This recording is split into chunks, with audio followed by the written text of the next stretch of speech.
In the tapestry of Japan's history with honor, there emerges the saga of the samurai. Their legacy, though at times romanticized, bears witness to an era spanning from the 10th to the 19th century, where elite warriors, known as bushi or samurai, were the beating heart of Japanese armies during the medieval epoch. In the intricate dance of feudal Japan, the roots of the samurai intertwined with the soil of the Heian period. As the government disbanded its conscription system in 792, private armies sprouted to safeguard the vested interests of nobles.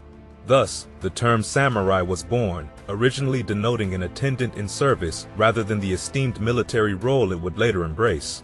A unique class emerged, destined to serve the imperial court. Amidst the swirl of history, the samurai were not mere soldiers. They were guardians of lands, defenders against rivals, and enforcers against foes identified by the government. From barracks to castles, they made their homes, living embodiments of martial prowess. In the 12th century, under the leadership of warlords like Minamoto no Yoritomo, the samurai rose to prominence, steering the course of Japan's destiny. As feudal lords, or daimyo, harnessed the samurai's martial skills, a code, Bushido, began to crystallize. This code was the crucible in which reputations and status were forged. Bravery on the battlefield was the heartbeat of this code, echoing through time as samurai rode into battle, proclaiming their lineage and past deeds. Vocal declarations would eventually yield to banners, becoming heralds of honor in samurai culture. The Edo period marked a milestone in the samurai's journey, shaping a standardized system of status and ranks. Three principal echelons emerged: the gokunin, humble vassals; the goshi, rustic warriors with the toil of farming but lacking the dual swords of full samurai rank; and the hatamoto, the paramount bannermen ready to sacrifice all for their lord. Yet, this honor-bound existence was not without oversight. The samurai dokor, established in 1180, became the vigilant custodian of samurai conduct. From 1591, a decree forced samurai to choose between the plow and the sword, fostering dependence and unwavering loyalty. Trained from the tender age of 10, or even earlier, samurai took to the battlefield on horseback, an indomitable force in the early medieval period. However, their numbers remained scarce, constituting only 5 to 6% of the population, and notably absent were women, except for the Onna Bageisha, a separate and diminutive class of martially skilled women. In the crucible of samurai training, the artistry of warfare unfolded, shaped by a symphony of weapons that echoed through the ages. From the tender age of 10, these warriors were honed in the delicate dance of combat, mastering the equestrian ballet and the lethal poetry of bows and swords. In the early medieval period, the bow was the virtuoso's instrument. Trained samurai, astride their noble steeds, unleashed arrows with precision. Yet, in 1588, a decree by the ruler Hideyoshi transformed the samurai ensemble. Only the full-fledged samurai were deemed worthy to wear the iconic pair of swords, a status symbol that elevated them above their peers.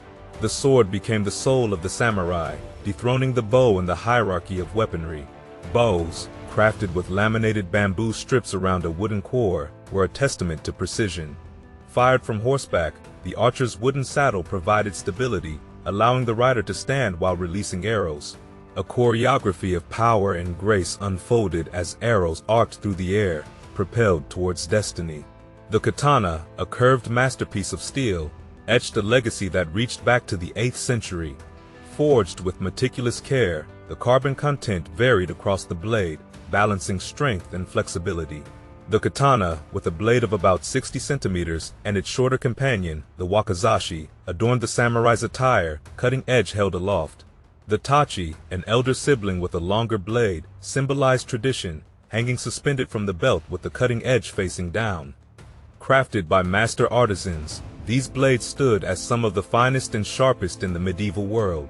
As the orchestra of weapons played on, the yari, spear, and naginata, polearm, joined the ensemble. The yari, a double-edged blade measuring 30 to 74 centimeters, became a versatile instrument used for jabbing and hooking. The naginata, with a pole of 120 to 150 centimeters and a curved blade of 60 centimeters, became an art form, wielded with elegance and deadly precision. Samurai daughters mastered this martial dance, embracing the naginata as an extension of their spirit. In the tapestry of Japanese warfare, a new note resounded in the mid-16th century: the arrival of firearms. Gunpowder, a gift from distant lands, transformed battlefields. By the century's end, the matchlock arquebus became a potent force held by samurai and foot soldiers alike. A technological sonata emerged, harmonizing tradition with innovation as the samurai navigated the changing currents of war. In the tapestry of a samurai's life, the armor became not just a shield against the physical onslaughts of battle, but a canvas upon which the essence of their spirit was painted. From the Kofun period to the late medieval era, the evolution of samurai armor wove a narrative of resilience and adaptability. Cuirasses, crafted from metal plates stitched together and fortified with lacquer, marked the early chapters of samurai armor. As time unfurled, innovation birthed a more flexible attire, narrow strips of bronze or iron, interwoven with cord or leather, offering both mobility and protection. Leather, light and pliable, became a common choice, embracing the duality of comfort and defense. In the Heian period, a silk cloak, the horo, became a distinguished accessory. Fastened at the neck and waist, it billowed with passing air, a practical yet symbolic guardian against arrows or an identifier on the battlefield. The samurai's wardrobe boasted diverse suits of armor, each a reflection of function and personal style.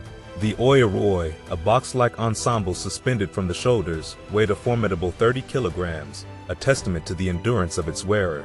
A more agile counterpart, the haramaki, embraced a closer-fitting cuirass, accompanied by protective guards for thighs, lower legs, and arms.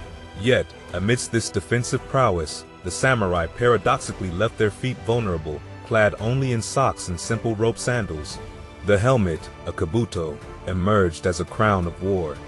Fashioned from riveted iron or steel plates, it took the form of a skull cap with flaps for added protection. Some bore fierce minpo masks, sculpted with mustaches and fearsome features. Helmets adorned with crescents, horsehair plumes, or animal horns became symbols of status, often reserved for daimyo. A symphony of colors and symbols adorned samurai armor, weaving tales of rank, division, and regional origin. Dragonflies, with their no-retreat symbolism, graced the warrior's attire. Heraldic badges, painted symbols, and colored stitching told stories of familial ties in military houses. Banners fluttered on the battlefield, not just markers but affirmations of identity, tightly regulated in size to mirror the samurai status. As the curtain fell on the age of active military service for samurai, a new chapter unfolded, the Bushido, the way of the warrior.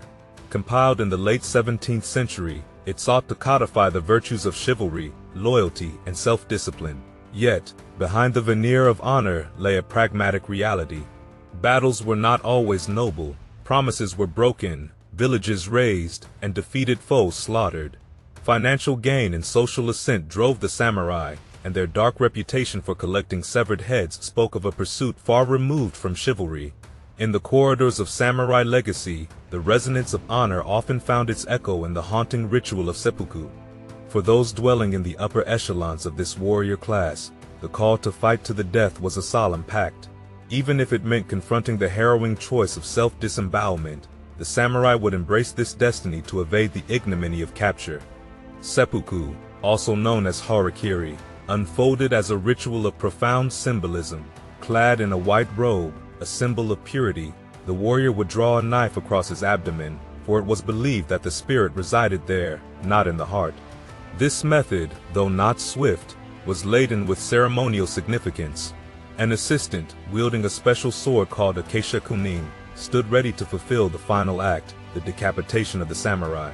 Just as a samurai would often embark on the path of self-destruction when his lord met a similar fate, the followers and retainers of a fallen warrior were bound by the code of Junshi, the death by following. It was an unwavering commitment to loyalty, transcending the mortal coil. Yet, amidst the solemnity of seppuku, the annals of samurai history were also penned with tales of heroes. Among these legends, none shone brighter than Yoshitsune, the epitome of loyalty, honor, and unyielding courage. Born Ushiwakamaru, the younger brother of the shogun, Yoshitsune etched his saga in the tapestry of the Genpei War, 1180 to 1185. From fencing lessons in his youth to compelling the warrior monk Benkei into servitude, Yoshitsune's journey was one of valor. Despite victories at Ikanatani and Dano-ura, jealousy cast its shadow, leading to his tragic end, a besieged castle, a brother's betrayal, and the flames that consumed his legacy. In the symphony of samurai tales, the 47 Ronin stand as an immortal refrain. The saga unfolded in January 1703, when Asano Naganori, the lord of Akko, faced the indignity of insult from Kira Yoshinaka. Forced into seppuku, Asano's 47 samurai, now Ronin, embarked on a quest for revenge. Patiently biding their time for 2 years, they avenged their fallen master and laid Kira's head on Asano's grave. Condemned for their act of retribution, the Ronin faced a choice: execution or seppuku. In a resolute decision, 46 embraced self-disembowelment, etching their names in history as paragons of the samurai code. As time unfurled, the glory of samurai waned. The policies of the Tokugawa shogunate ushered in an era of relative peace, diminishing the significance of local armies and their noble warriors. Disarmed, many samurai transitioned into roles as teachers, administrators, and moral guides. Yet, their saga did not fade into oblivion. Gunkamono, the warrior tales of the 14th and 15th centuries, nostalgically preserved the valor of earlier times. The 18th century witnessed a surge in the romanticization of the samurai, a trend that echoed through the pages of Hagakure by Yamamoto Tsunadomo. This collection of anecdotes boldly proclaimed, Bushido is a way of dying,